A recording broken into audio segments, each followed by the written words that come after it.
stations missile for WSRT. Spin up all missiles.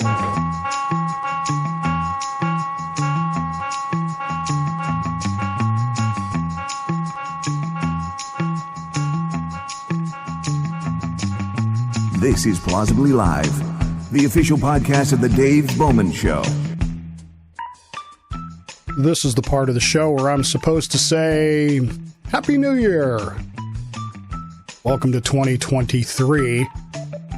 And on the arbitrary calendar date that really doesn't mean anything, but yet another orbit around the sun has been completed. Huzzah! The year begins, and I wish I could say to you that I think, like Colonel Sherman Potter said in MASH, this is a show I don't really enjoy. May it be a damn sight better than the last one. I don't think it's going to be. I think we're going to be in for quite a ride in 2023, and I think it's going to be some years before things calm down, let alone get better. We're just going to have to see where it goes, and we need to be prepared, and we need to be thinking. It's kind of what I'm saying to you. 2023 is going to be the start of the 2024 presidential campaign. You understand that, which means that we are going to be bombarded with presidential politics, which of course has descended not from, how do we call it, intelligent politics. It is no longer debate. It's no longer discussion. Now it's zingers and accusations and anger. And we're no longer picking the best person to be our chief executive. We are now, at best, choosing the lesser of two evils, or the one that doesn't send nasty tweets. That's what it's come down to. I wish I could tell you that 2023 is going to be calm. It's not, but it's going to start. I don't know if it'll start with this, but you know as well as I do that the January 6th committee has recommended an indictment against President Trump, released his tax records to I don't think it's going quite the way they thought it was going to go. I don't see people in the streets screaming. In fact, what I see a lot of on Twitter, and granted, it's social media, so it's going to feed your bubble. What I'm seeing is a lot of people saying, well, where's everybody else's tax records? Who passed the laws that allowed him to take these deductions? But you know as well as I do that the Democrats cannot allow Donald Trump to run for president of the United States again. Now, I think they're wrong. I think their calculations are incorrect. I think a Donald Trump candidacy actually splits the Republican Party. It actually splits the Republican vote. They don't see it that way. They see it as if Trump runs, they believe that every person in the country that isn't voting Democrat is a Trump Nazi, so they're going to vote for him, which isn't true. That said, I think they're making a miscalculation, but they don't. So they cannot let Trump run again. If they will do anything and everything they can. And so this indictment is coming. You know this. Write it down, chisel it in stone. The indictment is coming. And like some of my compatriots in this business, I believe that there will be a very public arrest of Donald Trump. You thought the what was that guy's name now? I can't think. It was just on the tip of my tongue. The guy that was the Donald Trump supporter, for the life of me, it's just gone. I have it written down in my notes, but it's gone.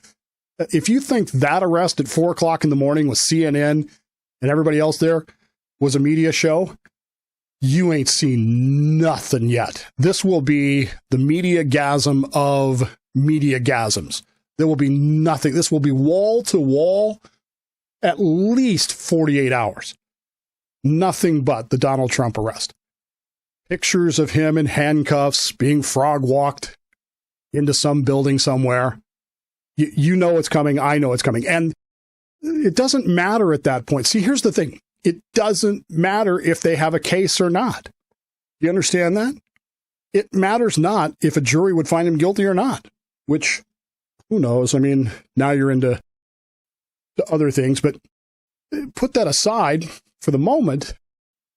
They don't need a case. What they need is for him to be sidelined for 12 to 18 months. That's all they need.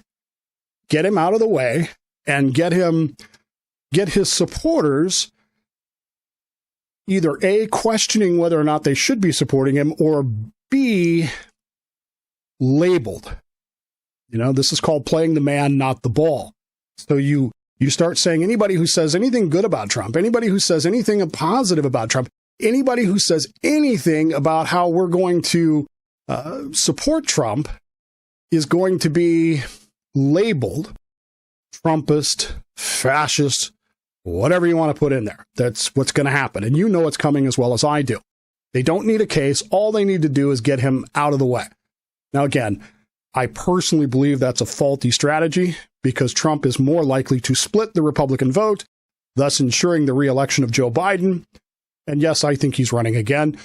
I might be wrong. Who knows? I mean, in the big world of things, against Trump, who do they have? Who does the left have? Against, I don't know, Mike Pence or Ted Cruz, who do they have? It's a different story. So to me, it doesn't make any sense. But this is coming. And that's part of what's going to happen in the coming year. The other thing we've got going on, of course, is the war in Ukraine, which is kind of losing steam in a way. Now, I don't mean that it's anywhere near over.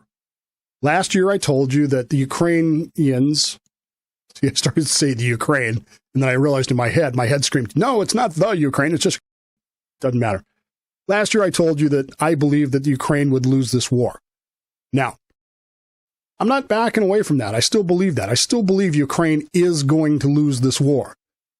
There are two reasons for that. Number one,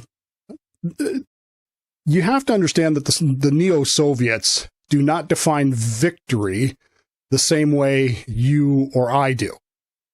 They don't think in terms of capturing the enemy's capital. This isn't capture the flag to them. The Soviets have always had this weird ideology about what does winning mean. And particularly in terms of nuclear deterrence and nuclear war, they've always had a much different concept. Remember that in their minds, during the Second World War, which is still corporate memory, they lost more than 20 million people. Do you understand that? 20 million people in 4 years. But they won. They have a much different concept of what it takes to win than we do. And because of that, I don't see them giving up. I really don't. And maybe it won't be win in the terms that we think it is, but they will at some point declare that they have achieved their objectives and therefore they have won. Whether the rest of the world accepts that or not is another question. The second reason that they are going to, that the war is kind of losing steam and may not go the way they want to is, of course, American money.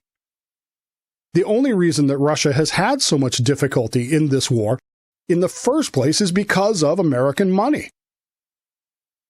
If American money, Zelensky, coming to America to suck up the Congress to get more billions to him, if that money were to suddenly somehow or another dry up,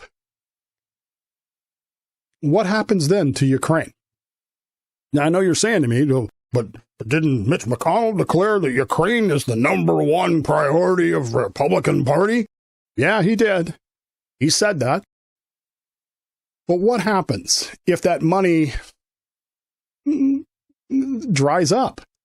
If the American economy continues to tank, and it is, and the efforts to gaslight Americans into believing that everything is just fine, your economy sucks because we have to defeat Putin, even though we're not really defeating Putin, even though this continues to grind on and on and on. And as I said last year, we're not loaning Ukraine money like we did in 1917 with France and England. We loaned them that money.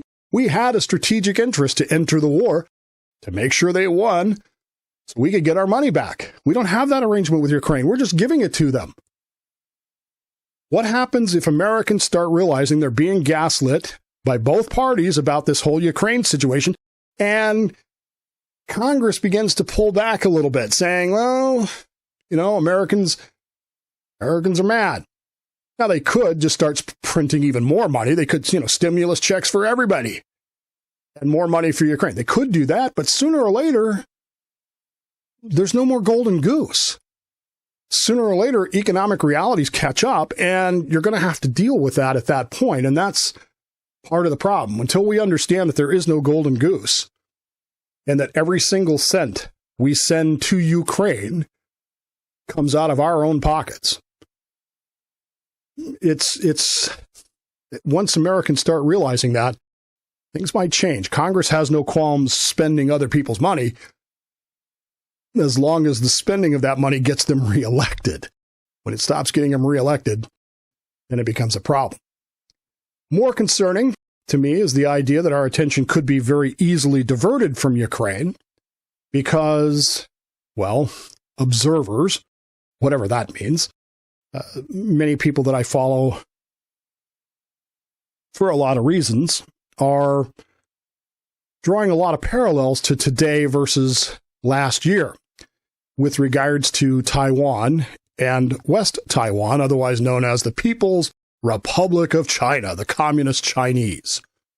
There's a great deal of similar feeling about what we had with Ukraine, with the Russians going to invade, we're going to invade, and then they did.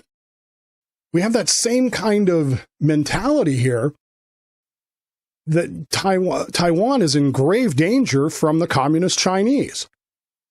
We all knew that the invasion of Ukraine was coming, but we wanted to pretend that it wasn't. We wanted to think, it's just saber rattling. It's no big deal. It wasn't. And the coming Communist Chinese invasion of Taiwan, likewise, is coming.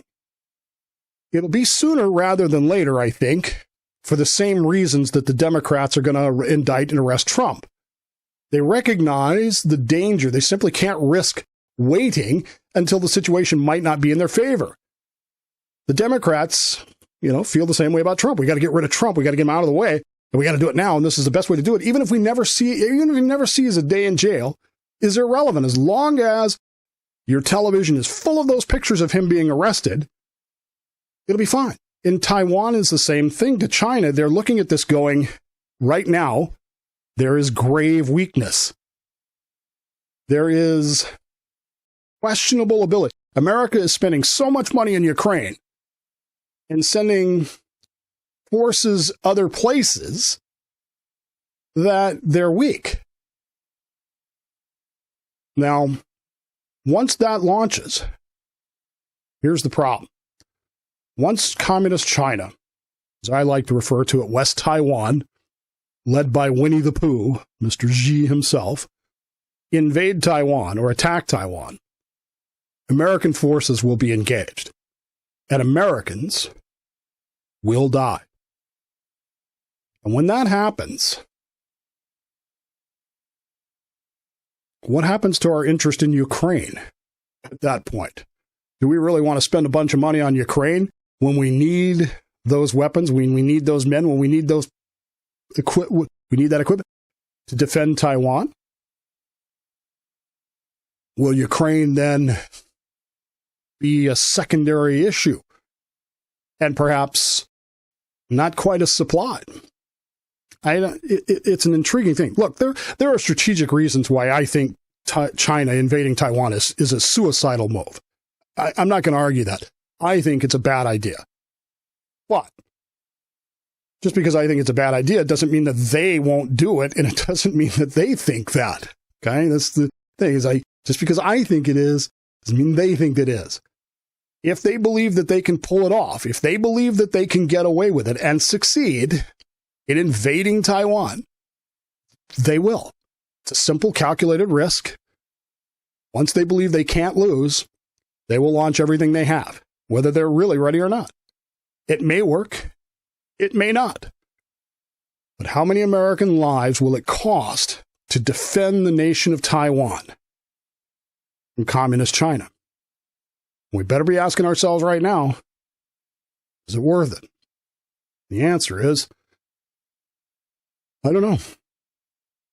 Guess we'll have to wait and see.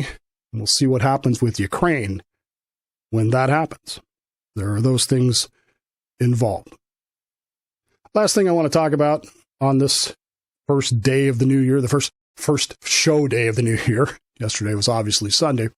Here in Seattle, the Seattle media market, we lost, I guess you could call him an icon. Dory Munson was a radio icon on Cairo Radio over in Seattle, which is a station that I've been listening to since I was stationed here in the early 80s. Now, Dory was not on then. He came on the air in Seattle about 1995. But he has been a fixture here in this area since 1995. He talks about everything, politics, sports, you name it. And certainly a conservative voice. They tried to cancel him on Twitter a few years ago because he questioned he actually had one of his most famous tweets was a tweet at Governor Inslee when he was doing a State of the State speech while he was the supreme dictator, and said something to the effect of, we're going to follow the science when it came to COVID. And in the same speech had mentioned some stuff about transgenderism. And Dory Munson had tweeted about, we're going to follow the science on that, but not transgenderism. And it got him, as I recall, it got him suspended. But it obviously didn't get him fired. And he went on to do his radio show for for the next couple of years, and passed away on Saturday. It was announced yesterday. And this, of course, is one of those things that, it sort of hits, and it hits hard, because Dory he's one of the good guys in this business. He's one of the best people in this business. And more importantly, he was a very effective person in this business. He was also, and this is the part that hits me hard, 61 years old. Those of you who have been following the show for a while, you know that I'm 59 as of right now. It kind of concerns me. It's one of those things that weighs very heavily on me because, we're homeschooling Ben now, and my wife is very competent with that and very comfortable with that. She's homeschooled 4 other kids. To me, it's new ground, and I'm not sure I'm competent to do it. I mean, I can teach him what I think he should know, but that's not the same thing as teaching the test that he has to take, for his assessment. I worry because, how much time do I have left? Am I like my dad? Do I get to go to 82? Do I get to go longer, or am I like Dory Munson and I'm only going to be here another couple of years? I don't know. Nobody knows. But I know that I have a lot to accomplish. I've got a lot to do. I've got more on my plate that I want to get done vis-a-vis this show and what I do behind this microphone, in addition to what I do with my son, in addition to what I do with other things. It kind of scares me. It kind of worries me. It kind of causes me to sit back and go, okay, I certainly mourn the loss of Dory Munson. You get in this mindset of it's always going to be there, and then it's not. And that concerns me. How much information can I pack into this show so that it's there forever if my son and you or others need it down the line? Dory was really